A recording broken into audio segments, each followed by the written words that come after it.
My friend Eric had a night job where he'd get home from work every single morning at 8 a.m. and go to sleep. One morning, about a year ago, his 4 children were on vacation, so they were all home.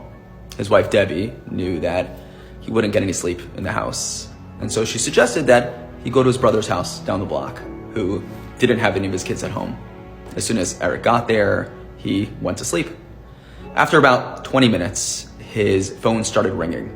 He was a little bit upset that he forgot to turn his phone off, but he decided to just check it to see who was calling and make sure it wasn't an emergency, and he saw that it was his close friend Danny who was calling. So Eric didn't answer. He figured he'd call him back later, let it go to voicemail, but his phone kept ringing. So Eric finally decided to answer it. He immediately realized that something was wrong. Danny said, "I am so sorry, Eric. I hate to bother you. I know that you're sleeping now, but I'm experiencing these terrible migraines and I need a medication from the pharmacy. I simply cannot go on my own. I haven't been able to reach anyone else to go pick it up for me. Is there any possible way that you can stop your sleep, interrupt your sleep a little bit, and go pick it up for me?" Eric said, of course I'll pick it up. I'll go get it right now and I'll bring it to you."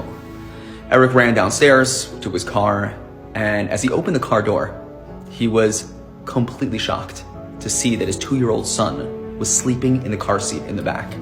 In Eric's exhaustion, he obviously forgot that his wife put his sleeping child in the backseat of the car so that his son could also get some sleep at Eric's brother's house, while the older children played at home loudly.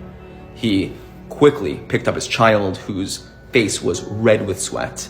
He washed him with cool water, he hydrated him, and Eric's brother went to go pick up the medicine for Danny.